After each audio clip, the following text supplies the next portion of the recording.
वाला जो नंबर होता है, तो हम पहले काउंट कर लेते हैं, या हम काउंट कर लेते हैं सर, या हम वैसे भी निकाल सकते हैं फॉर्मूला लगा के। नहीं, आप सबसे पहला इंपॉर्टेंट पार्ट मिस कर रहे हो। हाँ, पहले उसको सही से वो कर देंगे, एक असेंडिंग ऑर्डर में ऑर्गेनाइज कर देंगे। जबरदस्त, ठीक है, गुड।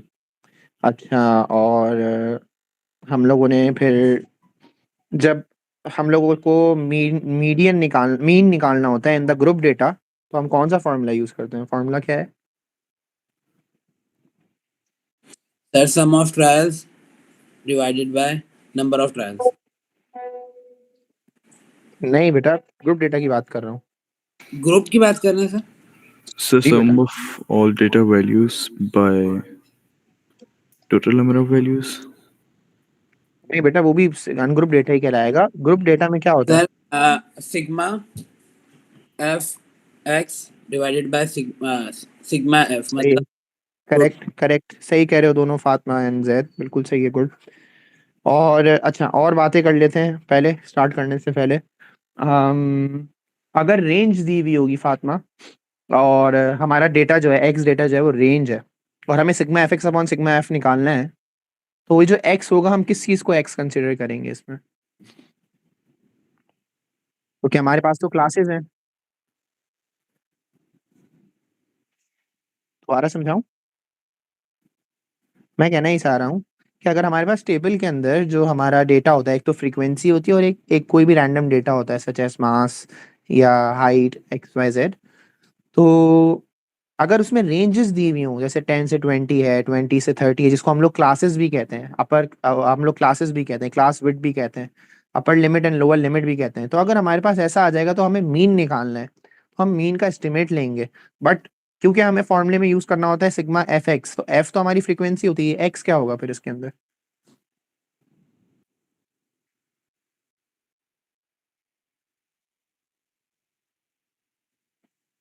चलो मैं एग्जांपल देता हूँ आपको। ये टेबल है आपके पास, और इस टेबल के अंदर 10 से 20 है, 20 से 30 है, 30 से 40 है। सही है। ये आपका कोई भी डेटा हो गया, सच एज हाइट हो गई या कुछ भी हो गई, और ये आपकी फ्रीक्वेंसी हो गई। ये हो गए 12, ये हो गए 15, और ये हो गए 27 लेट से। तो ये टोटल फ्रीक्वेंसी तो आप निकाल लोगी सिग्मा एफ एक्स से, लेकिन ये एक्स क्या, सिग्मा एफ से, लेकिन ये एक्स क्या होगा इसके अंदर, ये पूछना चाह रहा हूँ मैं। हाँ सर, मल्टीप्लाई होगा, जैसे 20 में से जो किसको किससे मल्टीप्लाई करेंगे, यही तो कह रहा हूँ मैं। 10, एक्स को एफ से करते थे ना। जी सर, जो 10-20 के बीच में होगा 50 मल्टीप्लाई बाय 12 हो जाएगा, और 20-30 के जो बीच में होगा वो है बिल्कुल सही है, गुड, मल्टीप्लाई 15 होगा। जबरदस्त, बिल्कुल सही है। मिड पॉइंट्स लेंगे, मिडिल वैल्यूज लेंगे, ठीक कह रहे हो जैद एंड फातिमा एंड अब्दुल्ला, आपको भी समझ में आ रहा है बेटा? अब्दुल्ला जोन आउट हुआ है। Yes, sir. ठीक है, तो हमने ये सब पढ़ा था लास्ट ना, बिल्कुल सही है, गुड। अच्छा, रेंज का बता दो अब्दुल्ला, रेंज किस तरह निकाली जाती है?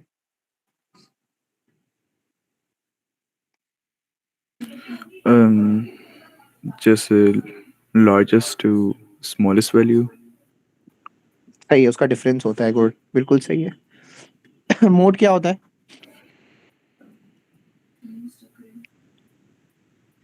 जी जी, Just मोड क्या होता है, बताओ जल्दी से। सबसे ज़्यादा सबसे repeated ज्यादा वैल्यू। वाला नंबर, से सबसे repeated वाला नंबर, जबरदस्त, मोस्ट जैसे रिपीटेड, मोस्ट फ्रीक्वेंट, थ्री बिल्कुल थ्री सही है, गुड। जैसे 3 हो गया, अगर बहुत दफा 3 आ रहा है तो बिल्कुल सही है। ठीक है, चलो अब स्टार्ट करते हैं हम लोग। आज हम लोग करेंगे हिस्टोग्राम। ये सारी चीजें मैंने इसलिए भी रिकैप कराई हैं क्योंकि ये सारी चीजें आगे रिपीट होती रहेंगी, आती रहेंगी, क्योंकि ये बेसिक्स ऑफ स्टैटिस्टिक्स है। अब हम करेंगे हिस्टोग्राम। मैं आप लोगों को बताता चलूं, ये चैप्टर मैंने पहले भी एक बच्चे को पढ़ाया हुआ है डिटेल में,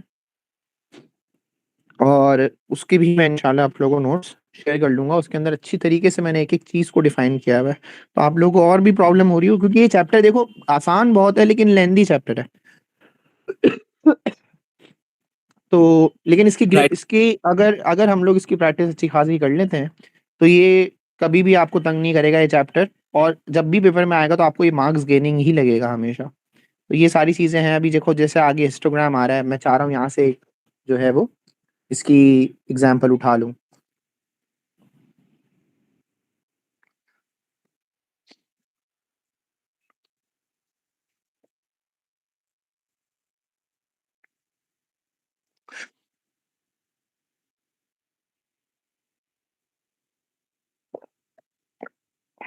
अच्छा, अब आप लोग देखना, हिस्टोग्राम बेसिकली क्या होता है। हिस्टोग्राम, अब हम लोग ग्राफ्स में आते जा रहे हैं, तो हमारा पहला ग्राफ है हिस्टोग्राम। चार्ट से पहले मैं आ गया हूँ ग्राफ में, विच इज हिस्टोग्राम। कोई मसला नहीं है, हम सारी चीजें कवर करेंगे। अभी मैं हिस्टोग्राम में आ गया हूँ, और हिस्टोग्राम का कॉन्सेप्ट क्या है। हिस्टोग्राम्स के अंदर बार्स होते हैं। किस टाइप के बार होते हैं? ऐसे बार्स होंगे आपके बने हुए, लाइक दिस, ऐसे बार्स होंगे। लेकिन ये बार्स याद रखना, इनमें गैप्स नहीं होंगे। और ये बार्स जो हैं वो डिफरेंट विड्थ्स के हो सकते हैं as well as different heights के हो सकते हैं। ठीक है, यस सर। तो बार रिप्रेजेंटेशन, हम लोग उस चीज को हिस्टोग्राम कहते हैं। This is the representation of data in the form of histogram, in the form of bars, and the height जो है हमारी रिप्रेजेंट करती है, and the width also represent something. तो हाइट क्या रिप्रेजेंट करेगी, विड्थ क्या रिप्रेजेंट करेगी, मैं सब कुछ बताऊंगा आप लोगों को। सबसे पहले इसको और अच्छी तरीके से क्लेरिफाई करूंगा आप लोगों को। पहले अच्छी तरीके से टेबल को स्टडी करेंगे। हम लोग को पहले भी समझ में आ गया कि टेबल किस तरीके से, टेबल में क्या क्या चीजें देखनी होती हैं, और हिस्टोग्राम में स्पेशली क्या चीजें आपको देखनी पड़ेंगी, करनी पड़ेंगी, सारी चीजें बताता हूँ।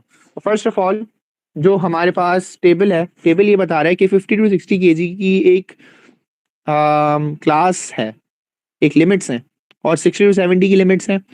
50 to 60 के अंदर 6 पीपल हैं, 60 to 70 में हमने ग्रुपिंग की है 8 लोग हैं। 70 to 80 के अंदर 4 हैं, और 80 to 100 के अंदर 10 है, और 100 to 130 के अंदर 30 है। आप लोग एक और चीज भी नोटिस कर सकते हो यहाँ पे कि the gaps are not same. पहले 50 to 60 था, 60 to 70 था, 70 to 80 था, फिर 80 to 100 हो गया, 20 का डिफरेंस आ रहा है, और उसके बाद 100 to 130 है। अच्छा, हिस्टोग्राम याद रखना, अभी मैं बच्चों के पेपर चेक करके आ रहा हूँ, और मैंने एक मिस्टेक देखी है। वो हमेशा एक मिस्टेक करते हैं हिस्टोग्राम में। मैं बार बार कहता हूँ कि वाई एक्सिस में फ्रीक्वेंसी नहीं आएगी, इस बार वाई एक्सिस में आएगी frequency density. Now what is frequency density, किस तरीके से फ्रीक्वेंसी डेंसिटी निकाली जाएगी। बेसिकली फ्रीक्वेंसी डेंसिटी निकालने से पहले आपको एक और चीज चाहिए होती है। तो सबसे पहले अगर मैं फ्रीक्वेंसी डेंसिटी का फॉर्मूला भी बता दूं, चलो, frequency density is equal to frequency upon class width. तो आपको फ्रीक्वेंसी तो पता है, टेबल में दिख रही है, नंबर ऑफ पीपल यहाँ पे रिप्रेजेंट कर रहे हैं फ्रीक्वेंसी। बट ये क्लास विड्थ क्या है, इसको समझते हैं। Class width is basically the gap between the limits. तो अगर मैं इसकी क्लास विड्थ आपसे पूछूं, तो इसकी क्लास विड्थ हमारी कितनी होगी, 50 to 60 की 10 क्लास विड्थ होगी। गैप को हम लोग कह रहे हैं। इसमें भी क्या होगी क्लास विड्थ 10, इसमें भी क्या होगी क्लास विड्थ 10, इसमें कितनी है 20 की क्लास विड्थ, और इसमें 30 की क्लास विड्थ है। Any problem? No sir. तो सबसे पहली No, चीज sir. क्या करनी है, जब भी टेबल आ जाए और नेक्स्ट पे वो कह रहे हो draw the represent this data in the form of histogram, आपको सबसे पहला काम क्या करना है, क्लास विड्थ निकालनी है। और क्लास विड्थ, अगर कोई अजीब अजीब तरह की लिमिट्स आ गई कि डायरेक्ट नहीं पता चल रहा गैप, कुछ नहीं करो, अपर लिमिट और लोअर लिमिट को माइनस करो, वो आपकी क्लास विड्थ रिप्रेजेंट करेगी। क्लियर? Yes, sir. करना है क्या कह रहे हो? सर, क्या मतलब कैसे माइनस करना है अपर लोअर को? अपर लिमिट, जैसे 50 को 60 से माइनस किया तो 10 आ गया, 70 को 60 से माइनस किया तो 10 आ रहा है। Right sir. ठीक है। अच्छा, अब रिस्पेक्टिवली ये फॉर्मूला यूज करके आप लोगों को क्या निकालना है, आप लोगों को निकालनी है फ्रीक्वेंसी डेंसिटी। कुछ बच्चे क्या करते हैं, यहाँ पे एक्स्ट्रा टेबल भी बना लेते हैं लाइक दिस, और ऐसा बिल्कुल किया जा सकता है कि आप एक एक्स्ट्रा टेबल बना लो। कहाँ गया टेबल? एक्स्ट्रा कॉलम बना लो, एक्स्ट्रा रो बना लो एक्चुअली, लाइक दिस, और आप उसको अपनी मर्जी से लेबल कर सकते हो। जैसे आपने लिख दिया यहाँ पे दिस इज फ्रीक्वेंसी डेंसिटी, और फ्रीक्वेंसी डेंसिटी निकालने के लिए क्या किया जाएगा, फ्रीक्वेंसी अपॉन क्लास विड्थ का फॉर्मूला यूज किया जाएगा। Now how to use this formula, frequency density is equal to frequency.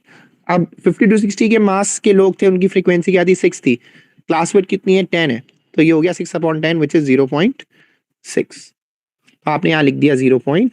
6। उसके बाद नेक्स्ट निकालते हैं frequency density which is 8 divided by 10 0.8। उसके बाद 0.4। उसके बाद 20 आ रहा है तो 10 डिवाइडेड बाय 20 विच इज 0.5 और लास्ट में 30 डिवाइड बाय 30 विच इज 1। समझ पा रहे हो आप लोग? Yes sir. अब जब हमारा फ्रीक्वेंसी डेंसिटी हमारी कैलकुलेट हो गई, अब हमें कोई क्लास विड्थ से काम नहीं है, हमें फ्रीक्वेंसी से भी कोई काम नहीं है। जो मैं येलो से हाईलाइट कर रहा हूँ वो फ्रीक्वेंसी है और फ्रीक्वेंसी का काम अब नहीं है for the drying of histogram. अब हम क्या करेंगे? अब हम हिस्टोग्राम बनाएंगे। हिस्टोग्राम किस तरीके से बनता है? आप लोगों के पास लकीली पेपर के अंदर स्केल्स दिए हुए होते हैं या एक्सेस बने हुए होते हैं। अगर एक एक्सिस में अगर हॉरिजॉन्टल स्केल है जिसको एक्स एक्सिस कहते हैं और वर्टिकल जो वाई एक्सिस है, उनमें से कोई एक आध भी ऐसा भी होता है कि उसमें से एक स्केल दिया हुआ है या तो दोनों ही स्केल दिए हुए हैं। बस आपको क्या करना है, ड्रॉ करना है उसको। और ग्राफ तो आप लोगों को पता है किस तरीके से हमारे डिविजन होते हैं ग्राफ के अंदर। तो जब हम क्वेश्चन भी करेंगे ना इसके, तो आप लोगों को ऑटोमेटिकली पता चल जाएगा किस टाइप का क्वेश्चन और किस तरीके से क्वेश्चन देते हैं। मतलब वो ग्राफ का एक एक्सट्रैक्ट दे देंगे आपको, एक छोटा सा पार्ट दे देंगे ग्राफ का और उसके अंदर ऑलरेडी एक्सिस बने हुए होंगे। आपको बस क्या करना है, उसको प्रॉपरली ग्राफ को बनाना है। अभी तो मैं यहाँ पे रफ स्केचिंग कर रहा हूँ, तो ये नहीं समझना कि हर दफा आपके रफ स्केचिंग करवाएंगे वो आपको ग्राफ में। Okay sir.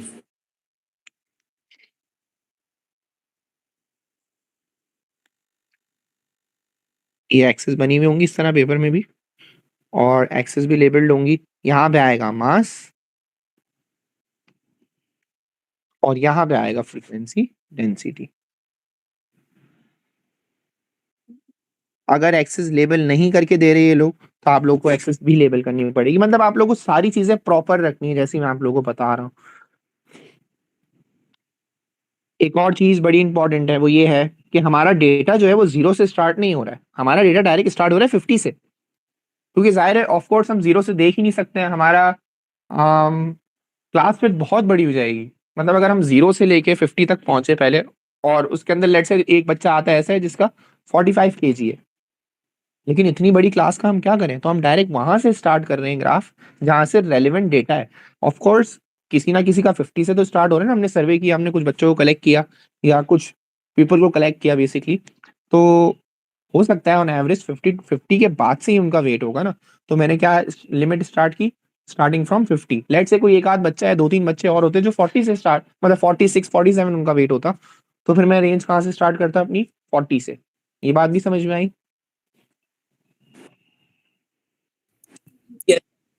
Ji, so Yes, sir. That's not always the case कि आपका 0 से ही डेटा स्टार्ट हो, 40 या 50 से भी स्टार्ट हो सकता है। तो यहाँ से 50 से स्टार्ट हो रहा है तो आप एक्स एक्सिस को डायरेक्ट लेवल 50 से भी कर सकते हो। छोटा लिख देते हैं एमटी। अच्छा, दूसरा 50 है, इक्वल आप डिविजन्स करोगे 50 60 कितना जा रहा है 130 तक, 70 80 90 100 110 120 एंड 130। अच्छा, वाई एक्सिस कैसे लेवल होंगी? मैक्सिमम देखा करो कहाँ तक जा रही है, 1 तक जा रही है तो हम 0 पॉइंट से ही स्टार्ट कर सकते हैं। 0.1 0.2 0.3 0.1 0.2 0.3 0.4 0.5 0.6 0.7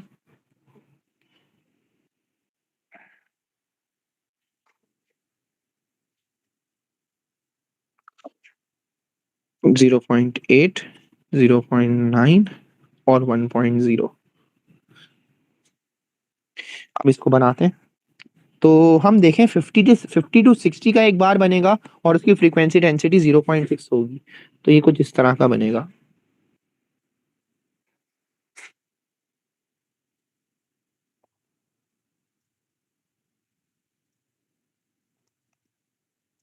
ठीक है, ये पहला बार बन गया हमारा।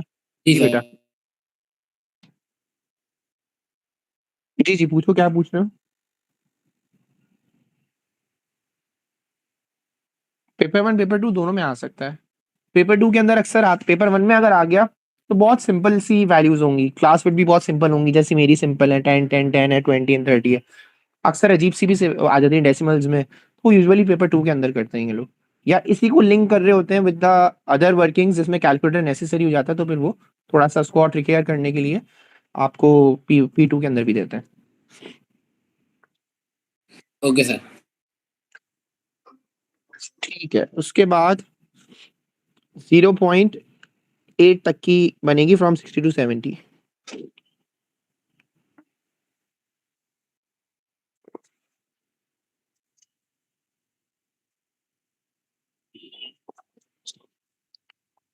एक और बार बन गया हमारा, एक और उसके बाद 0.4 है फ्रॉम 70 टू 80।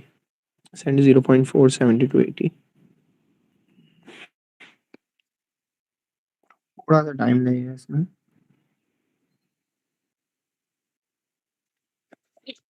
उसके बाद हमारा कौन सा है, अगेन, लेकिन अब इस बार फ्रॉम 80 टू 100 है, तो आप लोग खुद देखना विड्थ भी बदल जाएगी, बढ़ जाएगी। फ्रॉम 80 टू 100 0.5 है, तो इसको हम बना के दिखाते हैं। ये फ्रॉम 80 टू 100 0.5 इस तरीके का कुछ बनेगा।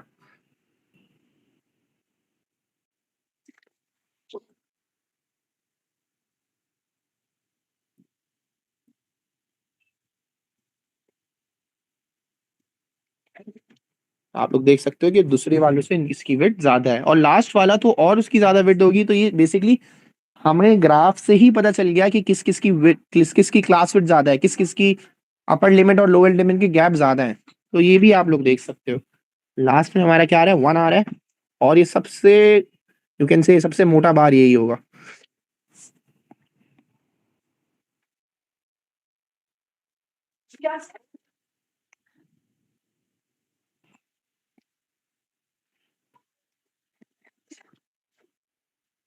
अच्छा, गेट बंद कर दो।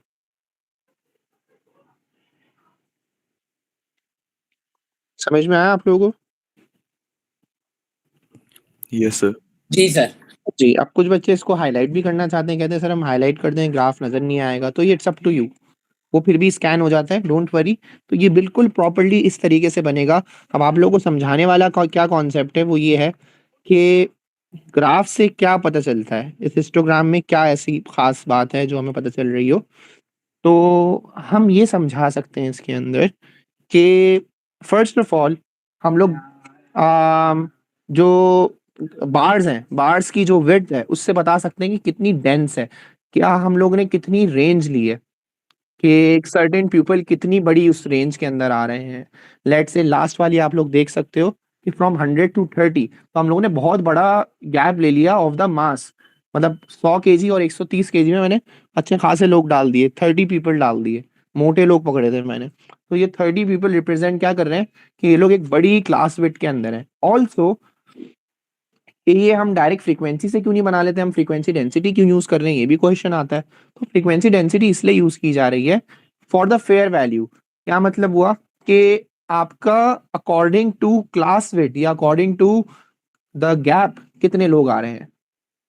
अगर हो सकता है कि बहुत बड़ा गैप हो और उसके अंदर कुछ ही कम लोग आ रहे हो, तो लेट से मैं आप लोगों को एग्जांपल देता हूँ, 5 लोग आ रहे हैं इन द गैप ऑफ 50, मतलब 100 टू 150 केजी का गैप है, और उसमें सिर्फ 5 लोग हैं।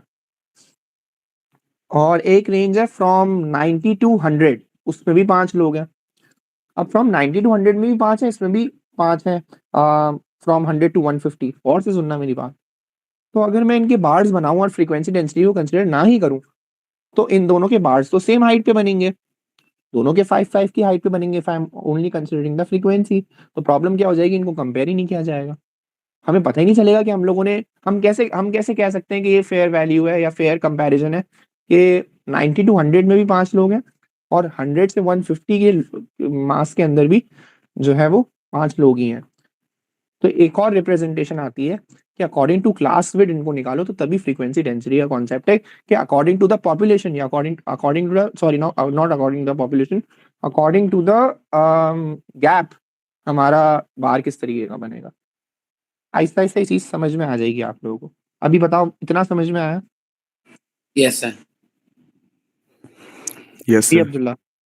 ठीक है, शाबाश। अगर बहुत कॉम्प्लिकेटेड लग रहा है तो आप लोग एक चीज बस याद रखो कि फ्रीक्वेंसी डेंसिटी, जब भी हिस्टोग्राम का अल्फाज आ जाए, दिमाग में सबसे पहली चीज क्या क्लिक करनी चाहिए? Frequency density. फ्रीक्वेंसी डेंसिटी निकाल के ही रहना है।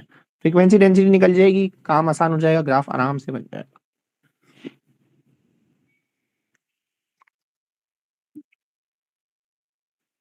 अभी दिखा दूं? चलो अभी दिखा देता हूँ। मेरे ख्याल में इसको उमर को मैंने कराया होगा, देख लेते हैं।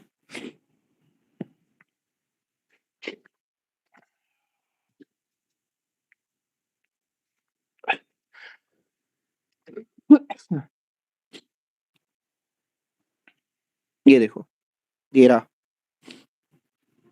ये तो GCSE है, आप लोग का कोर्स नहीं है ये यूके वाले बच्चों का है। लेकिन खैर इस तरीके का ही आता है क्वेश्चन। देखो ये बना हुआ दिया हुआ है, पहले बना बनाया भी आता है और कुछ बनाने को भी आता है, दिखाता हूँ। ये भी बना हुआ है ऑलरेडी। तो क्यूमुलेटिव फ्रीक्वेंसी, ये नॉर्मल फ्रीक्वेंसी ग्राफ है, दिस इज नॉट हिस्टोग्राम। या अगर लिखा हुआ भी है, देखो यहाँ पे लिखा हुआ है this is Joe's attempt to draw histogram, तो वो पूछ रहे होंगे क्या रॉन्ग है। क्रिटिसिम्स बता दो। यस, क्रिटिसिम्स मतलब कि क्या गलती है इसके अंदर। तो ये बहुत बड़ी गलती है कि इसने फ्रीक्वेंसी यूज की हुई है इंस्टेड ऑफ फ्रीक्वेंसी डेंसिटी। और दिखाता हूँ।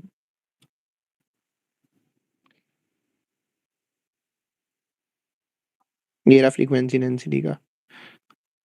अब ये क्वेश्चंस जो है इससे रिलेटेड, वो हम जब पास पेपर्स हमारे वाले करेंगे, मैं तो अभी आप लोगों को दिखा रहा हूँ। देखो यहाँ पे आ गया क्वेश्चन, कंप्लीट हिस्टोग्राम। कंप्लीट कैसे करेंगे? या तो हमारे पास तो और इजी क्वेश्चंस होते हैं कि वो क्या करते हैं, टेबल बना के दिया हुआ होता है उन्होंने, हमें रिस्पेक्टिवली फ्रीक्वेंसी डेंसिटी निकालनी होती है। जिनको बनाया हुआ नहीं है, तो हम उन कॉलम की फ्रीक्वेंसी डेंसिटी रिस्पेक्टिवली निकालेंगे और उसके क्लास फिट के अकॉर्डिंग हम ड्रॉ कर देंगे। ठीक है, समझ में आ गया? ठीक है। अब नेक्स्ट हमारा हिस्टोग्राम के बाद, हिस्टोग्राम में क्या क्वेश्चंस पूछे जा सकते हैं, चलो मैं बता देता हूँ। पहले तो फेयरली क्वेश्चन आता है, ड्रॉ द हिस्टोग्राम, जैसे हमने बनाया 3-4 मार्क का आ जाता है। सेकेंडली ऐसा भी हो सकता है कभी कभार फ्रीक्वेंसी डेंसिटी गिवन है किसी की और किसी की क्लास फिट गायब की हुई है, नॉट क्लास फिट एक्चुअली, किसी की फ्रीक्वेंसी गायब की हुई है। जैसे ये यहाँ एक्स लिखा हुआ है, तो ये ढूंढना पड़ता है। तो ये कैसे निकालेंगे? फॉर्मूला यूज करेंगे। फॉर्मूला क्या था हमारे पास? Frequency density already given. अच्छा, कभी कभार ऐसा होता है फ्रीक्वेंसी डेंसिटी भी गिवन नहीं होती, लेकिन ये टेबल दिया हुआ होता है, तो हमें पता चल जाता है अकॉर्डिंग टू टेबल हमारी from the gap of 80 to 100 क्या फ्रीक्वेंसी डेंसिटी आ रही है। यहाँ से देख भी सकते हैं और यहाँ से फ्रीक्वेंसी डेंसिटी यूज करके frequency density is equal to frequency upon class width लगा सकते हैं। Now we want frequency because we have to find the number of people. तो हम क्या करेंगे, फ्रीक्वेंसी डेंसिटी की जगह 0.5 लिख दिया, फ्रीक्वेंसी की जगह x लिख दिया, क्लास विड्थ हमें पता है फ्रॉम 80 to 100 कितनी होगी, 20 होगी। तो ये मल्टीप्लाई किया जब हम लोगों ने, तो ये हो गया, कितना आ रहा है, 10। 10 लोग हम लोगों ने शायद चूज किए थे इसमें, हाँ पहले 10 लोग थे, तो ये 10 आ गया आंसर। इस तरह का भी क्वेश्चन आता है। सेकेंडली वो उसके बाद मीन कनेक्ट करके देते हैं, कहते हैं मीन फाइंड करो। तो आप लोगों को तो पता है, मैंने मीन ऊपर पहले से समझा दिया कि कभी भी रेंज वाला टेबल आ जाए उसका मीन कैसे निकाला जाएगा, मिड पॉइंट्स निकाले जाएंगे, then simply sigma f x upon sigma f. याद रहे, सिर्फ फ्रीक्वेंसी डेंसिटी हिस्टोग्राम बनाने के लिए यूज होती है, मीन निकालने के लिए आप फ्रीक्वेंसी ही यूज करोगे। मतलब हमारा ये एफ होगा और एक्स हमारा क्या होगा, इनका मिड पॉइंट्स होंगे। जैसे इसका 55 हो गया, इसका 65 हो गया, इसका 75 हो गया, इसका 90 हो गया और इसका 115 हो गया। Clear? Yes sir. Yes, sir. ठीक है, शाबाश बेटा। अच्छा, और किस तरह के क्वेश्चन आ सकते हैं? वो ये पूछ सकते हैं कि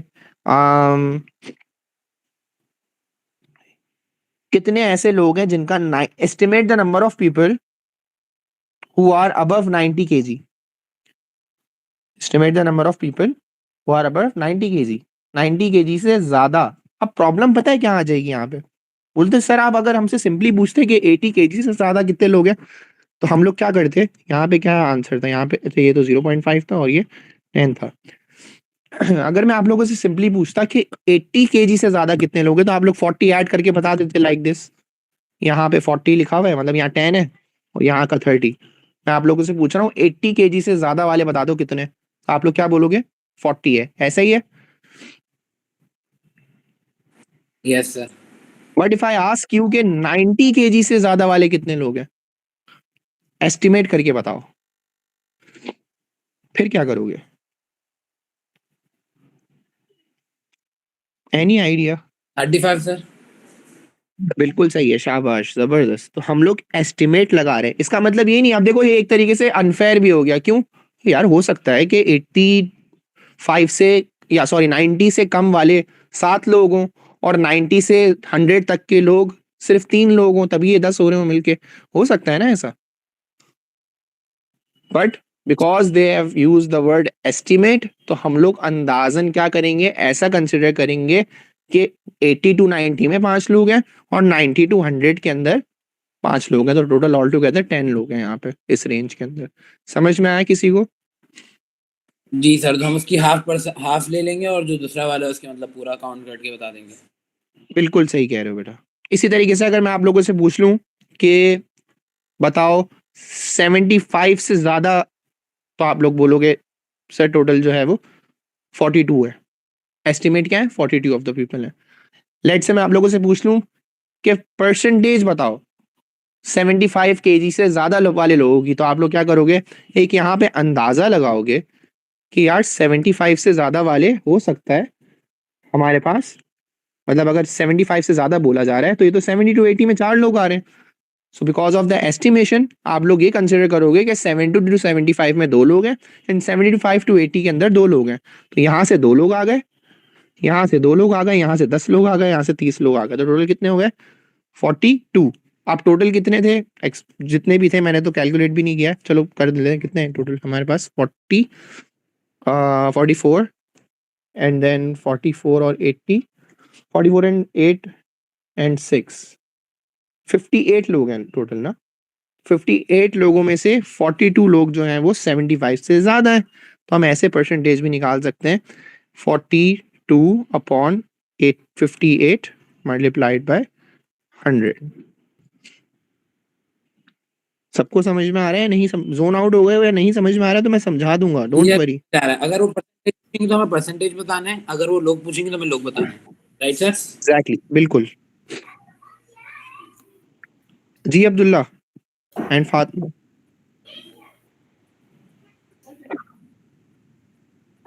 फिफ्टी एट मैंने टोटल फ्रीक्वेंसी निकाली, टोटल नंबर ऑफ पीपल। ठीक है, कभी परसेंटेज तो हम टोटल से ही निकालेंगे ना, आउट ऑफ टोटल। लेट से अगर क्वेश्चन आ जाता कि परसेंटेज निकालनी है ऑफ द पीपल जिनका वजन या जिनका वेट, जिनका मास जो है बेसिकली वो 75 से ज्यादा है, तो आप लोगों ने 75 कैसे निकाला? सबसे पहले एस्टिमेट निकाला, 2 10 एंड 30, टोटल कितने हो गए? There are 42 people whose mass is greater than 75, और हमने कर लिया 42 डिवाइडेड बाय 58, क्योंकि टोटल वर 58 टाइम्स 100, आपके पास कोई 75 के करीब परसेंटेज आ रही है। क्लियर हो गया? Yes, sir. जी सर। ठीक है, this is the concept of histogram. Further concept या फर्दर जो भी क्वेश्चंस होंगे हम लोग पास पेपर्स में से समझ लेंगे, लेकिन इसके अलावा और कोई क्वेश्चन नहीं पूछता और ट्रिकी क्वेश्चन नहीं पूछता। हिस्टोग्राम से क्या याद रखना है? फ्रीक्वेंसी, डेंसिटी, भूलना नहीं प्लीज। Okay sir. अब आ जाओ,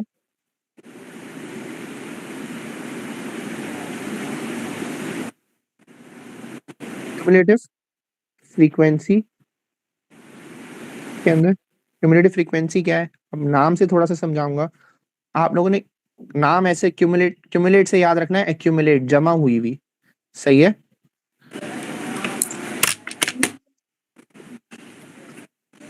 और इसको हम लोग, इसका एक निक नेम भी है, इसको हम लोग कहते हैं एस ग्राफ, क्योंकि इसका शेप थोड़ा सा एस के जैसा होता है। ठीक है, अब आप लोग के पास किस तरह का डेटा आएगा? अगर मैं इसी डेटा को कॉपी कर लेते हैं, चलो इसी डेटा को हम यूज कर लेते हैं जो हमने पहले यूज किया।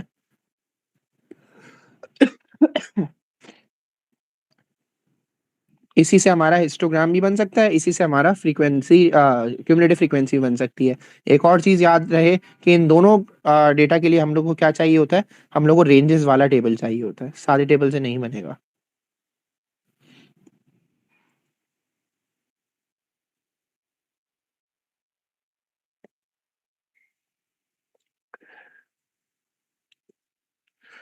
चलो ये हमारा टेबल है, वही है ऊपर से जो हम लोगों ने लिया है, मासेस का ही हम क्यूमुलेटिव फ्रीक्वेंसी ग्राफ बना रहे हैं।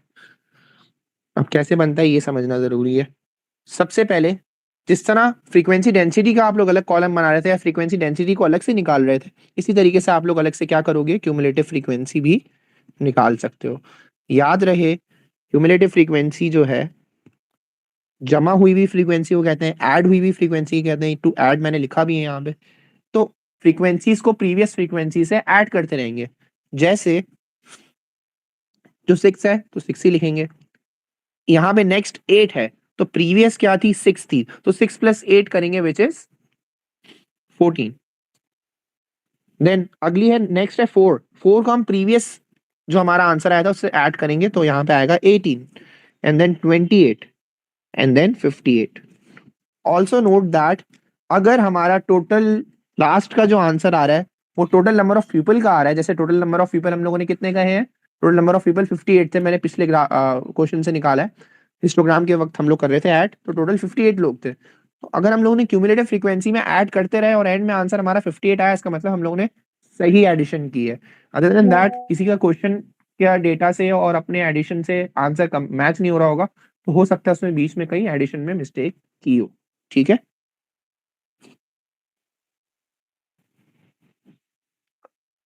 फ्रीक्वेंसीज को ऐड, हाँ क्यूमुलेटिव फ्रीक्वेंसीज बेसिकली ऐड होके ही हो रही है ना। लेकिन एक चीज बहुत सारे बच्चे बहुत तरह की गलती करते हैं, ये करते हैं कि चलो हमने 8 को 6 से ऐड कर लिया, अब इसका मतलब है नेक्स्ट वाले को 4 को 8 से करना है। नहीं, रॉन्ग।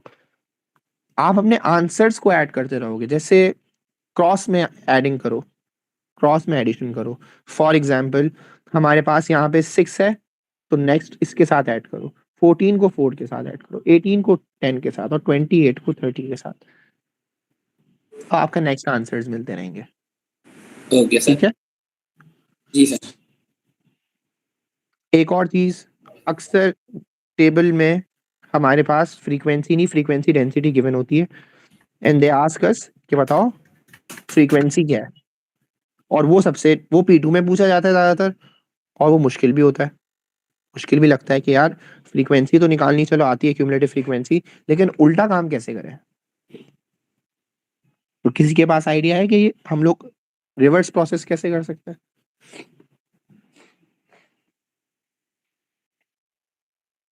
जी,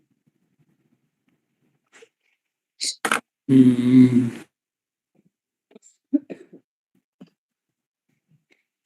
14 का हाफ, 6 का हाफ है 14। नहीं, बिल्कुल भी नहीं, बिल्कुल भी नहीं, क्या बात कर रहे हो, 14 का हाफ कैसे, जैसे सम करके फ्रीक्वेंसीज को सम करके क्यूमुलेटिव फ्रीक्वेंसी बनी है तो सब्ट्रैक्शन करके ही निकलेगी ना आपकी ओरिजिनल फ्रीक्वेंसीज। Right sir.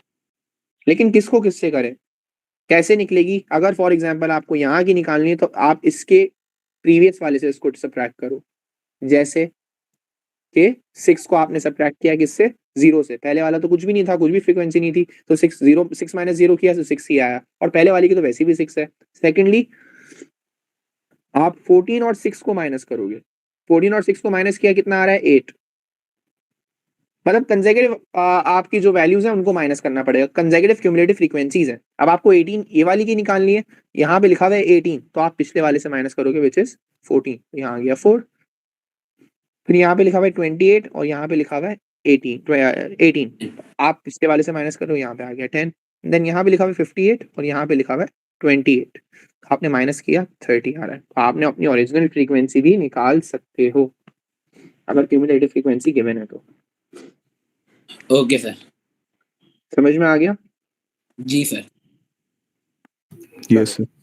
जैसे ही क्यूमुलेटिव फ्रीक्वेंसी निकल जाएगी, अब हमारा और कोई काम नहीं है, हम सिर्फ क्यूमुलेटिव फ्रीक्वेंसी को देखेंगे और हम देखेंगे डेटा जो हमारा मास है, और उसको हम लोग x axis and y axis में फर्दर प्लॉट करेंगे। एक चीज याद रहे कि क्यूमुलेटिव फ्रीक्वेंसी हिस्टोग्राम की फ्रीक्वेंसी डेंसिटी या नॉर्मल फ्रीक्वेंसी, ये सारे वाई एक्सिस में आते हैं, तो ये क्यूमुलेटिव फ्रीक्वेंसी भी वाई एक्सिस में आने वाला है। दूसरी बात, एक्स एक्सिस में क्या आएगा, रेंज आएगी या क्या आएगी। प्लॉटिंग किस तरीके से करते हैं, प्लॉटिंग ऐसे होती है कि एक पॉइंट और 2 पॉइंट, अच्छा इसमें प्लॉटिंग करनी पड़ेगी like this, plotting plotting plotting plotting plotting plotting plotting, तो ऐसे कुछ ऐसे ग्राफ ऐसा बनेगा। बट द प्रॉब्लम इज कि प्लॉटिंग के लिए तो एक एक्स कोऑर्डिनेट होना चाहिए और एक वाई कोऑर्डिनेट होना चाहिए, ऐसा ही है। जी सर। लेकिन ये रेंज को कैसे प्लॉट करेंगे, यहाँ फंस गए कि रेंज कैसे प्लॉट होगी। क्या रेंज सर, मतलब ये जो सर सब दिया हुआ तो होगा, लेकिन मुझे एक बात बताओ, ग्राफ के अंदर ये रेंज कैसे प्लॉट करोगे आप लोग।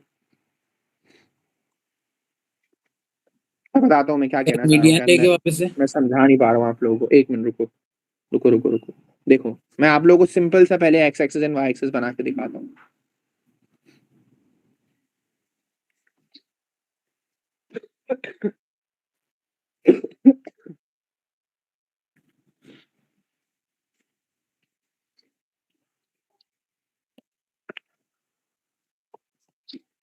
अच्छा, मास है अगेन केजी में, यहाँ पे क्यूमुलेटिव फ्रीक्वेंसी मैक्सिमम 58 तक गई है, तो 5 10 15 20 25 30 35 40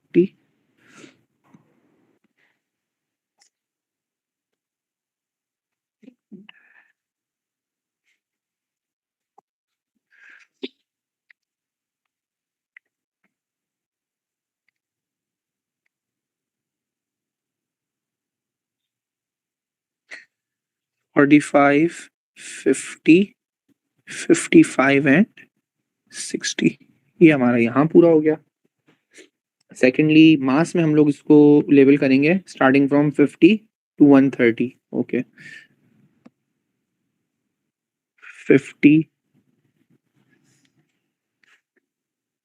60 70 80 90 100 110 120 देन 130। अब मैं आप लोगों से पूछना ये चाह रहा हूँ कि प्लॉटिंग किस तरीके से करोगे ग्राफ के अंदर।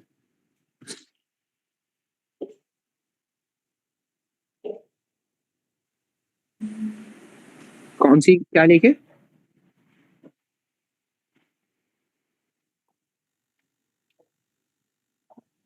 एक मिनट देखो, एक क्यूमुलेटिव फ्रीक्वेंसी का लेना है, जैसे फॉर एग्जांपल 6 क्यूमुलेटिव फ्रीक्वेंसी है, लेकिन किस वैल्यू पे, 50 पे 60 पे या 55 पे।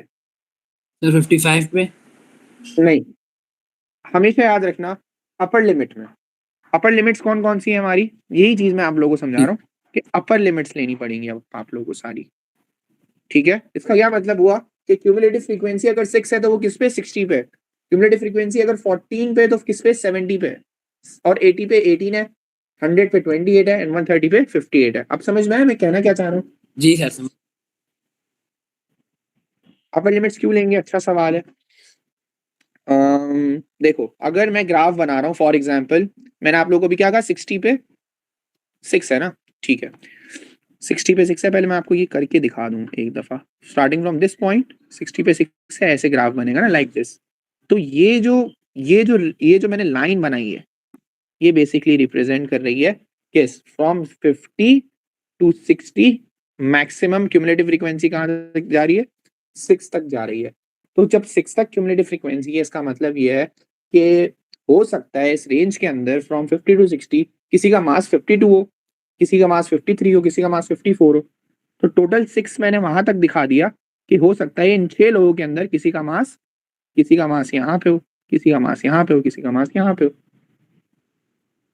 नहीं समझ में आई बात, आ गई समझ सर। नहीं समझ में आया फातिमा, ओके गुड। अच्छा Understood. एक और चीज, शाबाश, अच्छा एक और चीज कि प्लॉटिंग, हाँ एक और इम्पोर्टेंट चीज ये है कि अगर हम लोग स्टार्ट कर रहे हैं फ्रॉम 60 to 6 60 एंड 6, 60 एंड 6 में पहला हमारा क्रॉस बनेगा 60 एंड 6। अब मेरे पास ग्राफ नहीं है, जब हम लोग आप लोग के पास ग्राफ होगा प्रॉपर, या हमारे पास ग्राफ का extract on the paper given होगा, तो हम लोग देख सकते हैं उसमें ब्लॉक्स बने हुए होते हैं, छोटे डिविजन होते हैं, तो छोटे डिविजन से आप लोग परफेक्टली ग्राफ बना सकते हो। यहाँ पे थोड़ा सा स्केचिंग एंड इनएक्यूरेट बनेगा, लेकिन मैं कोशिश करूंगा एक्यूरेसी में। प्रॉब्लम ये है आप सारे प्लॉटिंग कर सकते हो, आप यहाँ करोगे, यहाँ करोगे, यहाँ करोगे, यहाँ करोगे, आप प्लॉटिंग को मैच भी कर लोगे, लेकिन हमारा ग्राफ हवा में थोड़ी होना चाहिए, हमारा ग्राफ तो नीचे से ज्वाइन होना चाहिए। यस और no? Yes, sir. And let's suppose कि अगर 50 to 60 का एक कॉलम है जिसमें 6 लोग थे और जिसकी वजह से क्यूमुलेटिव भी 6 आ रही है, हो सकता है एक और कॉलम हो विच इज फ्रॉम 40 to 50 जिसमें कोई लोग नहीं है, तो उसकी zero frequency and zero cumulative frequency. उसका क्या मतलब, और उसकी अपर लिमिट क्या होगी? 50 होगी उसकी अपर लिमिट। तो हमारा ग्राफ स्टार्ट होगा फ्रॉम 50, और क्योंकि 40 to 50 के लिमिट्स के अंदर कोई पर्सन है ही नहीं, कोई ग्रुपिंग ही नहीं है उनकी, या कोई ऐसा बंदा था ही नहीं जिसका 40 to 50 के अंदर वेट आ रहा हो, तो हम लोग उसको जीरो कंसिडर कर रहे हैं फ्रीक्वेंसी को, तो क्यूमुलेटिव फ्रीक्वेंसी भी जीरो होगी। तो graph will start from this point. अरे वापस समझाइएगा जो आपने अभी बोला है। समझा देता हूँ। देखो हमारा ग्राफ है ना, जब हम लोग इसको रिस्पेक्टिवली स्टेबल को फॉलो कर रहे हैं तो हमारा ग्राफ फ्लोट कर रहा है, हम ग्राफ बना रहे हैं फ्लोट कर रहा है, और हमारा ग्राफ ऐसे फ्लोट नहीं करना चाहिए, हमारा ग्राफ स्टार्ट होना चाहिए फ्रॉम 50। द प्रॉब्लम इज कि हमारे पास 50 to 60 की रेंज है और 60 पे पहला आंसर आ रहा है 6। हो सकता है इससे पहले की रेंज क्या हो, फ्रॉम 40 to 50, लेकिन उसके अंदर कोई भी लोग नहीं हो, क्योंकि ऑफकोर्स मैंने जब इसको यहाँ टेबल में बताया नहीं है कि मैंने टेबल में स्टार्ट ही 50 से स्टार्ट किया कि 50 केजी से ज्यादा के लोग हैं, तो 40 to 50 के अंदर तो कोई लोग लाई ही नहीं करते होंगे। आई बात समझ में? Exactly sir. तो हमने उसकी फ्रीक्वेंसी क्या ले ली? जीरो ले ली, ताकि हमारा ग्राफ जीरो से स्टार्ट हो।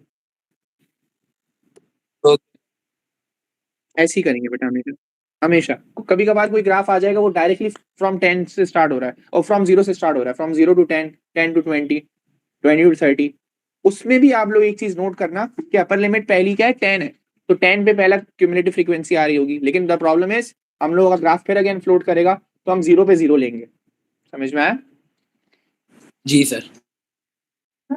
Yes, sir. अब इसको बनाते हैं, देखते हैं कैसा बनता है ग्राफ। एस ग्राफ है ना, एस बनना चाहिए, देखते हैं। तो पहली लिमिट क्या है? 50 है, 50 पे क्या है? जीरो है। मैंने क्रॉस बनाया हुआ है, याद रहे क्रॉस बनाना आप लोग भी ग्राफ के अंदर, डॉट्स नहीं बनाना। डॉट्स इन्होंने अब हटा दिए, नए सिलेबस के अकॉर्डिंग क्रॉस आ रहा है, कह रहे हैं क्रॉस विजिबल होने चाहिए। फ्रॉम 60 पे देखा जाए तो 60 पे 6 है, 60 पे 6 है, 60 पे 6, ठीक है। उसके बाद 70 पे 14 है, 70 पे 14,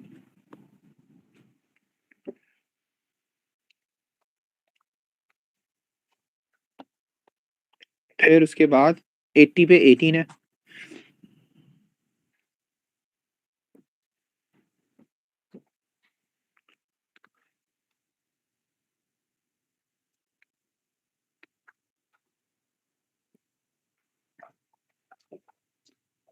अच्छा। फिर 100 पे 28 है, 128, थोड़ा सा राइट पे हो गए। हाँ अभी भी ऐसा ही है। अब सही है। बहुत मुश्किल है इसे बनाना।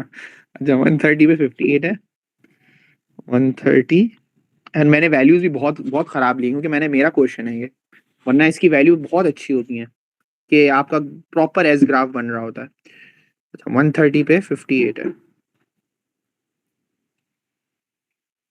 बहुत खराब बन रहा है ग्राफ, ऐसा नहीं बनता है ग्राफ, ट्रस्ट मी। मैं आप लोग को दिखा भी सकता हूँ कुछ इस तरह का बनेगा। मेरी वैल्यूज भी बहुत इनएक्यूरेट है ना, वो ग्रेजुअली इंक्रीज होती हैं और ऊपर जाके कम इंक्रीज होती हैं। मेरा ग्राफ कुछ इस तरह का बन रहा है, मैं आप लोगों को ग्राफ दिखा देता हूँ पास पेपर्स में से। और क्योंकि ये मेरा एरर नहीं है, हाँ एक चीज ये भी है कि ऑफ कोर्स मैं ग्राफ में नहीं बना रहा। सेकेंडली दूसरा कॉन्सेप्ट ये है कि मैंने वैल्यूज बहुत इनएक्यूरेट ली हैं क्योंकि मैंने हिस्टोग्राम की क्वेश्चन में से वैल्यूज ले ली हैं। जी ये सवाल आप लोगों को मुझे प्रॉपर क्वेश्चन करके दिखाऊंगा ना हिस्टो, जिसमें क्यूमुलेटिव फ्रीक्वेंसी बनानी होगी, तो उसमें बहुत बहुत प्यारा ग्राफ बनेगा। मैं आप लोगों को दिखाता हूँ, देखो ये ऐसा बन सकता है, ये ऐसे स्टार्ट हो रहा है यूं और फिर जा रहा है यूं, और देखते हैं, ये नहीं है बिल्कुल भी। और इसमें क्रिटिज्म भी बताना है। क्रिटिज्म का मतलब क्या होता है कि आपको एरर्स बताने हैं। तो कभी भी रोबोटिक ग्राफ नहीं बनेगा, एक स्मूथ ड्राइंग करनी होगी। लाइन ग्राफ्स नहीं बना, वो नहीं करना होगा आप लोगों को। ज्वाइनिंग इस तरह नहीं करनी होगी कि आप लाइन टू लाइन ज्वाइनिंग कर रहे हो, कर्व बनाना होगा बेसिकली। आप ये देख सकते हो, आप लोग इसके साथ साथ ये देख सकते हो आप लोग, एक नीचे दिया हुआ भी है, उसको बना लेते हैं। ये देखो, ये मैंने बनाया था उसको समझाते हुए, कितना परफेक्ट बना हुआ है ये। सही है, तो चलो एक काम करते हैं, इसको हम बना लेते हैं। एक नीचे क्वेश्चन देखा है मैंने, हाँ ये रहा। तो सबसे पहले दो कॉलम्स हमें एक्स्ट्रा दिए हुए भी हैं ताकि हम लोग क्या कर सकें, क्यूमुलेटिव फ्रीक्वेंसी का एक बना सकें और एक अपर लिमिट के लिए भी रख लेते हैं। तो फॉर द अपर लिमिट हमारे पास क्या होना चाहिए, अपर लिमिट हमारे पास 20 है, 40 है, 60 है और 90 है। और क्यूमुलेटिव फ्रीक्वेंसी के लिए हम लोगों ने क्या किया, पहले लिया 12 और फिर 12 को नेक्स्ट वाले से ऐड कर दिया, 12 + 32 विच इज 44। उसके बाद हमने क्या किया, 44 एंड 25 को ऐड किया, 64 एंड 69, और लास्ट में 69 को हमने 11 के साथ ऐड किया। तो हमें क्या आंसर मिल रहा है, 80। एक और चीज आप लोग देख सकते हो, जब मेरा आंसर 80 आ रहा है और इन्होंने बताया अभी कि देयर आर 80 टीचर्स, उसका क्या मतलब हुआ, मैंने एडिशन बिल्कुल सही की है। Any problem? No sir. एक एक्स्ट्रा भी एक कॉलम होना चाहिए, एक एक्स्ट्रा भी रो होनी चाहिए जिसमें हम बेसिकली बता सकें कि जीरो की रेंज में कुछ भी नहीं है, जीरो है, क्योंकि प्रीवियस रेंज क्या है, जीरो है, तो जीरो पे जीरो है। समझ में आया? Yes sir. ये हो गया आपके पास अपर लिमिट और ये हो गई आपकी क्यूमुलेटिव फ्रीक्वेंसी। अब रिस्पेक्टिवली इसको देखो, स्केल्स भी दिए हुए हैं, एक्सेस गिवन है। यूजुअली आप लोग के पास भी एक्सेस गिवन आता है। अगर नहीं भी एक्सेस गिवन आएगा तो आप लोगों को खुद देखना पड़ता है कि आपकी हाईएस्ट वैल्यू गई कहाँ पे, उस हिसाब से आप लोगों को डिवीजन सेट करने पड़ते हैं। अब चलो मार्क करते हैं इसको, जीरो पे जीरो है, ठीक है, जीरो पे जीरो आ गया। 20 पे 12 है, 20 एंड देन 12। मेरे ख्याल में जो ये एक बॉक्स है वो रिप्रेजेंट कर रहा है 2 यूनिट्स को, एक छोटा बॉक्स जो है, हाँ, क्योंकि 5 बॉक्सेस है ना, ठीक है। इसके बाद 40 पे 44 है, 40 पे 44, 40 एंड 42, 44 दिस। उसके बाद 60 पे 69 है, 60, 69 कैसे बनाया आप देखो, आप लोग को समझाता हूँ। एक ब्लॉक, एक छोटा, बिल्कुल छोटा सा जो ब्लॉक है वो 2 रिप्रेजेंट कर रहा है। तो 60 पे 69 है, 62, 64, 66, 68, 69 क्या होगा, लास्ट वाले बॉक्स के बीच में, लाइक दिस, ये ठीक है। एंड देन 90 पे 80 है, 90 पे 80 है, ये रहा। अब इसको फ्री हैंड ड्रॉ करना है और याद रहे प्लीज, बहुत अब अच्छे से करना है। जिसकी ड्राइंग अच्छी होगी या जिसकी स्केचिंग, जिसको पेंसिल जैसे टिल्टेड होल्ड करके, वो एक नहीं होता, एक फ्रीली एक ही मूव में बनाना आता होगा ना, उसको पूरे मार्क्स मिल जाते हैं आराम से। जो बच्चे ऐसे गंदगी करते हैं ना, ऐसे ऐसे करते हैं, फिर ऐसे फिर उठा रहे होते हैं, फिर ये डबलिंग भी कर रहे होते हैं लाइन की, ये नहीं करना कभी भी प्लीज, इससे मार्क्स काटते हैं वो बिला वजह। तो अब आप लोग देखो मैं कैसा बनाता हूँ।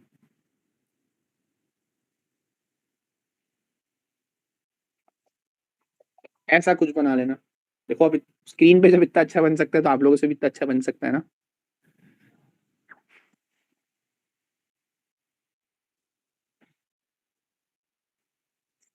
जी मैम, जी मैं बता देता हूँ। मतलब देखो, एक चीज मैं आपको बताऊंगा बिल्कुल बेसिक से, इसको मिटाते हैं, अभी वापस आ जाएगा, बल्कि नहीं मिटाते, चलो। ये देखो यहाँ पे फ्रॉम 0 to 10 पहली वैल्यू है 10, और 10 के 0 से लेके 10 में डिविजन आ रहे हैं 5। तो कभी भी आपको एक छोटा डिवीजन निकालना होता है ना, तो वो कैसे निकाला जाता है, पहली वैल्यू को divide by total number of boxes करो, बॉक्सेस आर 5। आपको पता चल जाएगा कि छोटा जो यूनिट है वो कितना है, 2 के बराबर है। जैसे यहाँ आप 22 होगा, 24 होगा, 26 होगा, 28 होगा एंड देन 30 होगा, ठीक है। बट व्हाट इफ अगर कोई हमसे पूछ ले 25 कहाँ पे होगा, तो चलो यहाँ तक 22 था, यहाँ पे भी 24 था, 25 कहाँ होगा, 22, 24 एंड 26 के बीच में। तो हम उसको कैसे मार्क करेंगे, ऐसे मार्क करेंगे, ठीक है। शाबाश, आप लोग देख सकते हो ये हमारा क्यूमुलेटिव फ्रीक्वेंसी ग्राफ आ गया। Estimate the number of teacher who took between 15 and 60 minute to travel to work, इसको भी निकालेंगे कि अभी मुझे आप लोगों को ये भी समझाना है कि हम लोग के ये करने के बाद हम लोग और क्या क्या करते हैं इसके साथ, मतलब क्या क्या चीजें निकालते हैं, क्या क्या चीजें कैलकुलेट करते हैं। इसको मैं यहाँ से उठा ही लेता हूँ, हम अपने पे उस पर डाल देते हैं।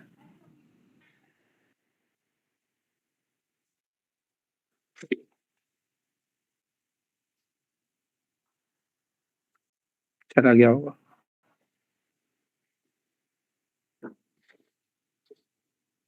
मेरा मैं अपना वाला मिटा ही रहा हूँ, मुझे अच्छा नहीं लग रहा दिखाना, बहुत गंदा मैंने।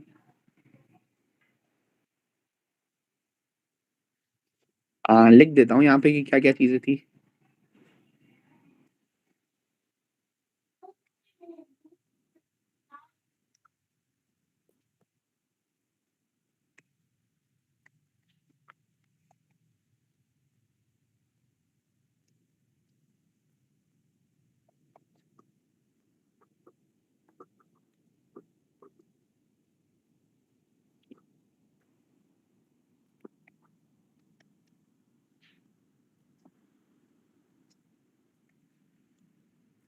ये आप लोग को हेल्प करेगा कि आप लोग करना क्या है।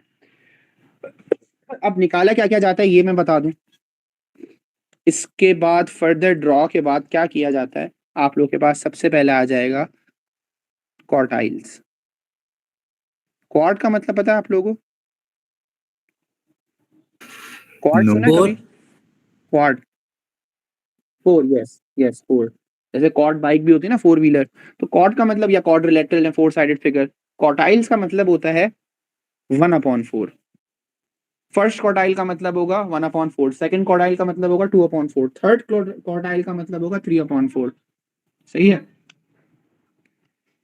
Yes sir. क्वार्टाइल्स को ऐसे भी डिफाइन किया जा सकता है कि फर्स्ट क्वार्टाइल 25% होगा, सेकंड क्वार्टाइल 50% होगा, थर्ड क्वार्टाइल 75% होगा।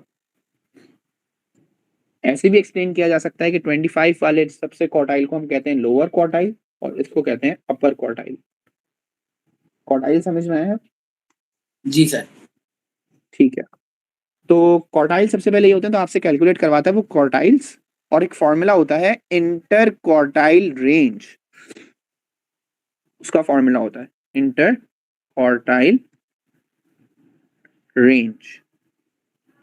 इंटर क्वार्टाइल रेंज कैसे निकाली जाती है? फॉर्मूला होता है IQR equals to upper quartile minus lower quartile. तो रिस्पेक्टिवली पहले क्या करना पड़ेगा, अपर एंड लोअर क्वार्टाइल्स निकालनी पड़ेंगी। कैसे निकालते हैं वो मैं बताऊंगा, और फिर उसके बाद दोनों को माइनस करेंगे तो आपकी इंटर क्वार्टाइल रेंज आ जाएगी। अच्छा, अपर क्वार्टाइल कैसे निकालेंगे? हम लोग अपनी टोटल क्यूमुलेटिव फ्रीक्वेंसी का 75% निकालेंगे। उससे हमारा क्या आएगा, आंसर नहीं आएगा, पोजीशन आएगी जहां पे हमारा आंसर होगा। Same goes for lower quartile, कि हमने लोअर क्वार्टाइल के अंदर क्या करना है, टोटल क्यूमुलेटिव फ्रीक्वेंसी का 25% लेना है। तो इससे क्या आएगा हमारा, अगेन पोजीशन ही आएगी। याद रहे आंसर्स नहीं है, और जब तक आंसर्स नहीं आएंगे हम लोग माइनस नहीं कर सकते इंटर क्वार्टाइल्स को, इंटर क्वार्टाइल रेंज निकालने के लिए। तो हमें फाइनल आंसर निकालना पड़ेगा। लिख भी देता हूं यहाँ, check the graph to find upper quartile. Same यहाँ पे भी ये कि check the graph to find upper quartile या लोअर क्वार्टाइल। उसके बाद क्या निकलवाया जाता है, कैसे निकालेंगे वो करते हैं अभी। इसी इसी हमारे पास जो ग्राफ है नीचे उसी की एग्जांपल्स है। उसके बाद हमसे बोला जा सकता है, या उससे पहले हमें बोला जा सकता है कि भाई मीडियन निकाल के दो। अब आप लोगों को पता है मीडियन क्या होता है? Middle value. Yes sir. Direct graph में से हमें मीडियन बताना है। और एक और चीज, हमारे पास मीडियन का फॉर्मूला होता था n+1/2 या sigma f+1/2, right? Yes sir. इस बार थोड़ा सा चेंज है, इसमें डायरेक्ट n/2 या टोटल क्यूमुलेटिव फ्रीक्वेंसी अपॉन 2 है, क्यूमुलेटिव फ्रीक्वेंसी अपॉन 2 है, और डायरेक्ट क्यूमुलेटिव फ्रीक्वेंसी का 50%, जो कि एक ही बात है। वो मीडियन बता देगा आपको, और इससे भी क्या आएगी, आपकी पोजीशन आएगी। आंसर नहीं आएगा। जिस तरह आप लोगों को पता है कि फॉर्मूला यूज करके पोजीशन आती है, आंसर नहीं आता, पर आप लोगों को चेक करना पड़ेगा आंसर निकालने के लिए। लास्टली एक और चीज,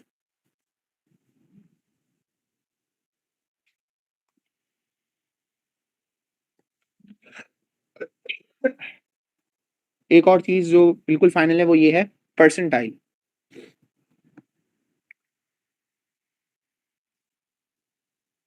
परसेंटाइल क्या है? जैसे लेट से बोल रहे हैं 20 परसेंटाइल निकाल लो।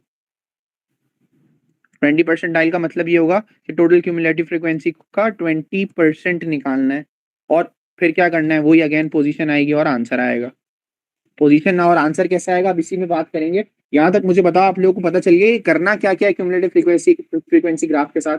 जी सर, ये तो समझ आया करना कैसे। एक और चीज भी, फिर और बेसिक क्वेश्चंस पूछे जाएंगे। मतलब ये थोड़ी सी कॉम्प्लिकेशंस हैं एंड कैलकुलेशंस हैं। अदर देन दैट बाकी बहुत आसान क्वेश्चन पूछे जाएंगे। जैसे ये भी आसान क्वेश्चंस में आता है, estimate the number of teacher who took between 50 to 60 minutes, ये सब मैं बताऊंगा।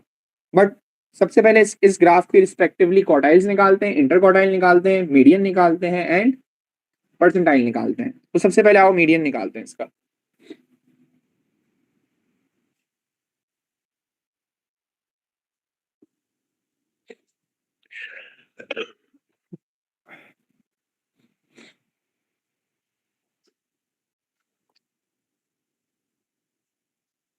कैलकुलेट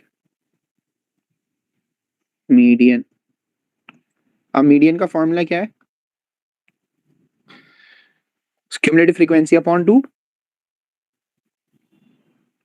क्यूमुलेटिव फ्रीक्वेंसी को भी एन बोल सकते हैं, कोई मसला नहीं है, एन अपॉन 2 बोल दो, या चलो C F upon 2 which is 50% या सी एफ मल्टीप्लाई 50%। अच्छा, टोटल क्यूमुलेटिव फ्रीक्वेंसी हमारी कितनी थी? 80 थी। तो हमने क्या किया, 80 डिवाइड बाई 2 किया, which is 40। Now 40 is not the answer, it is the position.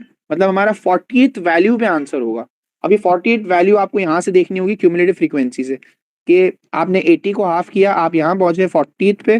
40 से आपको अब अपना आंसर चेक करना है कि हमारा मास आ कितना रहा है। तो आपने क्या करना है, ऐसे हॉरिजॉन्टली जाना है। जैसे ही आपका ग्राफ टच हो जाए फिर आप जाओगे डाउन, और आप चेक कर सकते हो कि आपका आंसर क्या आ रहा है। 38 है। Median is basically 32, 34, 36, 38। ठीक है, मीडियन कैसे निकल रहा है समझ में आ रहा है? जी सर। Yes, sir. हमारा मीडियन कितना आ गया? मीडियन 38। आप लोग जो है एक गलती नहीं करना कि सिर्फ 40 निकाल के दे दो, और वैसे भी 1 मार्क का पूछा जाता है तो ऐसा समझ के कि यार सिर्फ 40 तो निकाल के देना है। याद रहे, कैलकुलेशन से हम पोजीशन पे पहुंचते हैं और ग्राफ से हम फाइनल आंसर पे पहुंचते हैं। ग्राफ से चेक करके मीडियन निकलेगा। Now let's calculate quartiles. Question आ गया, कैलकुलेट इंटर क्वार्टाइल रेंज। अब इंटर क्वार्टाइल रेंज के लिए आपको पता है टोटल क्यूमुलेटिव फ्रीक्वेंसी का अपर फॉर्मूला क्या है, basically upper quartile minus lower quartile.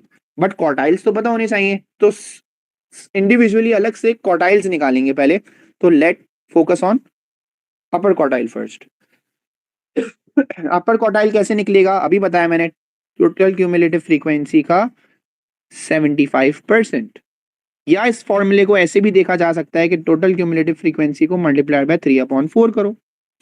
बहुत सारे तरीके हैं। या इसको टोटल क्यूमुलेटिव फ्रीक्वेंसी को 0.75 से मल्टीप्लाई करो, एक ही बात है। तो हम यहाँ पे लिख देते हैं, ज्यादा आसान है, 3/4। टोटल क्यूमुलेटिव फ्रीक्वेंसी का 3/4 निकालना है, थर्ड क्वार्टाइल निकालना है। जैसे मैंने आप लोग बताया था, थर्ड क्वार्टाइल, टोटल 4 क्वार्टाइल्स होते हैं, तो थर्ड क्वार्टाइल को 75% भी कहते हैं और 3/4 भी कहते हैं। टोटल क्यूमुलेटिव फ्रीक्वेंसी अगर हमारे पास कितनी है, 80 है, तो 80 मल्टीप्लाइड बाय 3/4, 4 1 जा 4, 4 20 जा 80, तो ये आ गया 60। अब ये बताओ आंसर है या पोजीशन है? पोजीशन। शाबाश शाबाश। तो हम जाएंगे ग्राफ में और ऊपर से देखेंगे कि 60 पे हमारा आंसर आ क्या रहा है ग्राफ में।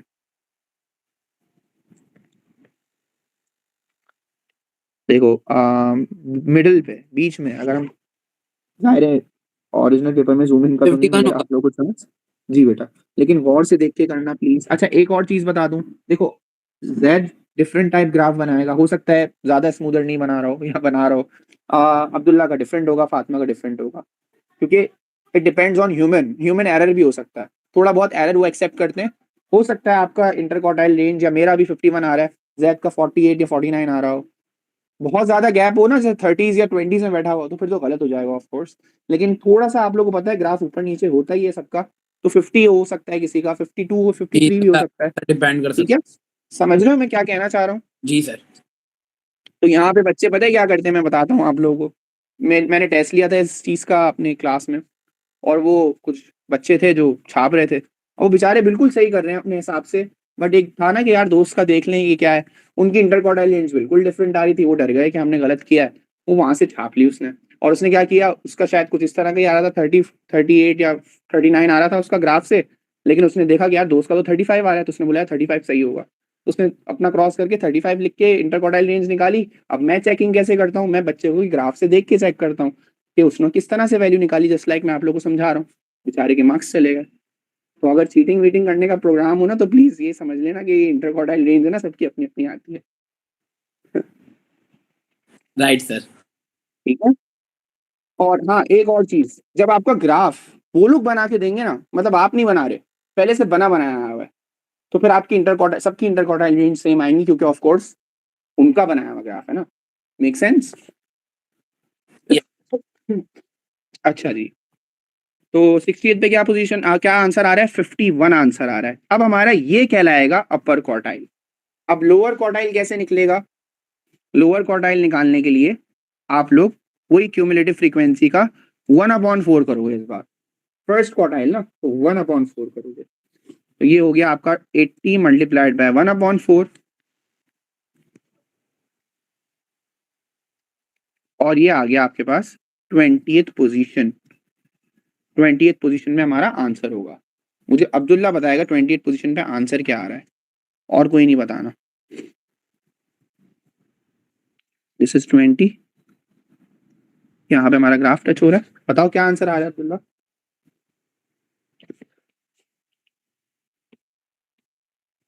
अब्दुल्ला कहाँ है? 25. 25 कैसे बेटा, गौर से देखो डिविजन्स को, एक डिवीजन कितना रिप्रेजेंट कर रहा है?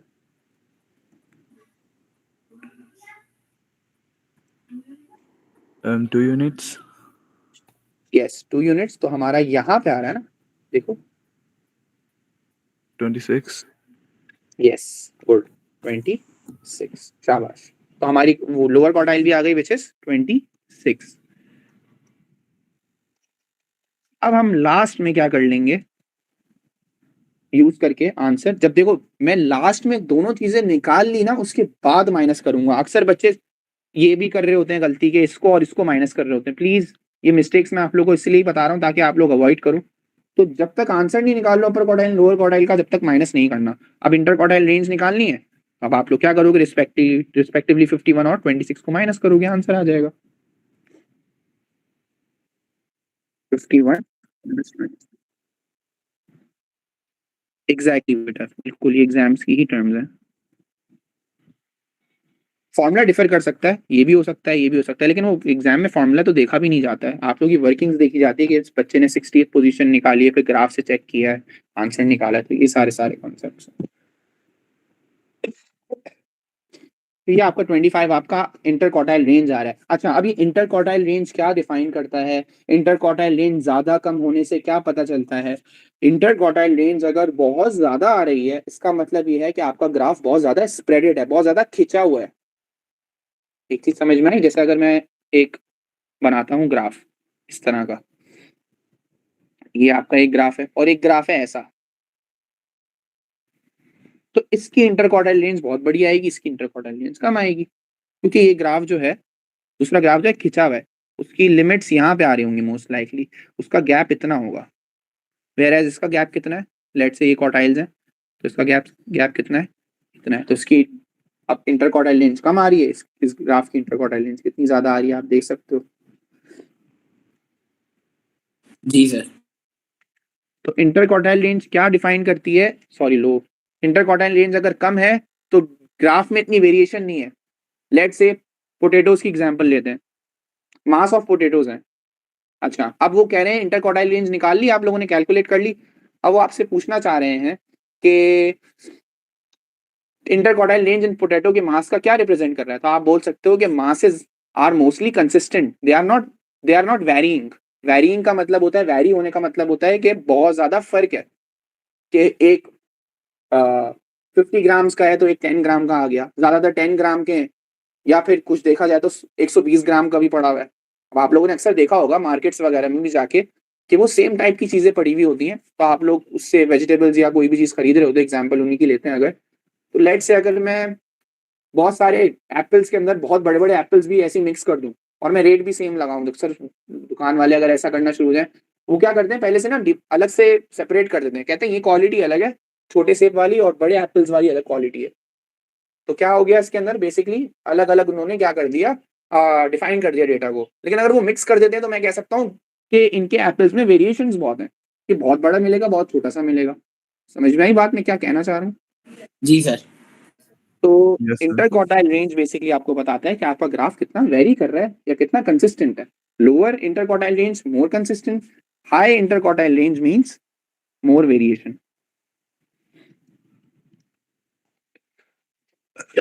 अब ये मैं समझाता भी क्यों जा रहा हूँ, ये तो मैथ्स है, मैथमेटिकल कैलकुलेशंस होती हैं, सिर्फ इसमें समझाने का क्या है, बेसिकली आपसे पूछ भी लिया जाता है कि एक्सप्लेन करो कि ऐसा क्यों है या ऐसा क्या है या ये क्या रिप्रेजेंट कर रहा है। और आपको एक और बात भी बता दूं, दोनों आईजीसीएसई एंड जीसी सिलेबस के अंदर बहुत अब एक्सप्लेनेशन, क्वेश्चनेबल एक्सप्लेनेशन बहुत आने लग गई हैं कि ऐसा क्यों हो रहा है, ऐसा क्या हो रहा है, ये क्या चीज गलत है, सिलेबस चेंज किया है इन्होंने।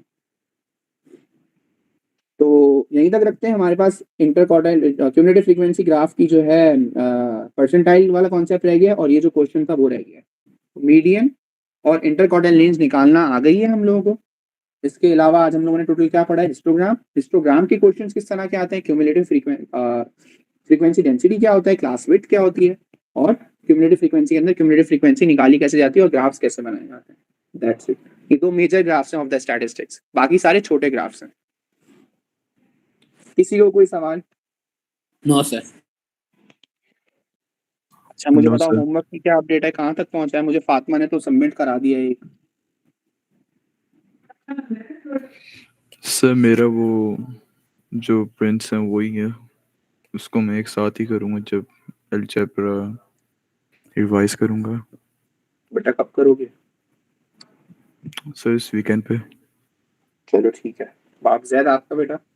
सर मैं भी स्टार्ट करूंगा कल से। हम बेटा उसको वाइंड अप करो कुछ जल्दी से। आप लोग इस वीकेंड की बात कर रहे हो, चलो सैटरडे की जो क्लास है आप लोग उसके अंदर जो है अपना ये मुझे पीडीएफ सेंड करोगे। फातिमा ने किया हुआ है एक पीडीएफ, फातिमा आप भी कोशिश करो दूसरा पीडीएफ भी भेज देना बेटा। क्वेरीज तो आती रहेंगी एक दो क्वेश्चन की, लेकिन ऐसा नहीं बोलना कि पूरी शीट क्वेरी है सर। तो क्वेरी अगर आए गो थ्रू करना, एक आध क्वेरी तो आ सकती है, हम रिवीजन क्लास की तरह उसको डिस्कस कर लेंगे। अब मैं इतना बता दूं कि अगर सैटरडे वाली क्लास से पहले आप लोगों ने नहीं भेजा तो मैं क्लास में एंटर नहीं कर रहा। Okay sir. ठीक है Yes, sir. चलो।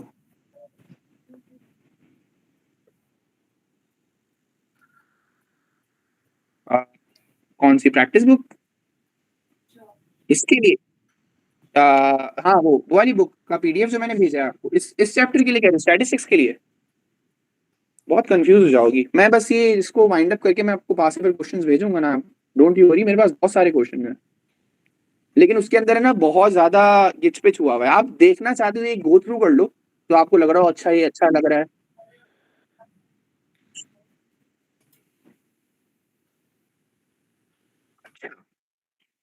चलो एक काम करते हैं, इसको हम लोगों ने क्या क्या कर लिया है, हम लोगों ने basic mean median mode and histogram and cumulative frequency कर लिया है ना। इसके पास से स्टार्ट करते हैं, थोड़े से पास पेपर्स करेंगे इसके, और उसके बाद हम लोग एक पॉज लेंगे, फिर उसके बाद हम लोग charts and pie chart and pictogram और other line graph bar graph में आएंगे। ऐसा कर लेते हैं। ओके ठीक है सर। फिर आप अब क्लास में कि परसेंटाइल मैं मेरा दिल मैं ना अगर होता तो मैं आप लोगों को वो बुक पढ़ाता। मुझे पता है ना उस बुक के अंदर कौन से चैप्टर्स जो हैं वो फ्रूटफुल हैं, कौन से बेकार है बिल्कुल। तो ये कॉन्सेप्ट है। ठीक है कोशिश करता हूँ, चलो ये वाली सैटरडे क्लास भी रिवीजन क्लास रख देते हैं। अलजेब्रा से रिलेटेड भी कुछ पूछना हो पूछ लेना, स्टैटिस्टिक्स से भी रिलेटेड कुछ पूछना हो पूछ लेना। अगर टाइम बचेगा हम स्टैटिस्टिक्स से ग्राफ्स वो पास पेपर्स कर लेंगे। Right sir. ओके फिर अल्लाह हाफिज। अल्लाह हाफिज सर, टेक केयर। अल्लाह हाफिज़। ठीक है।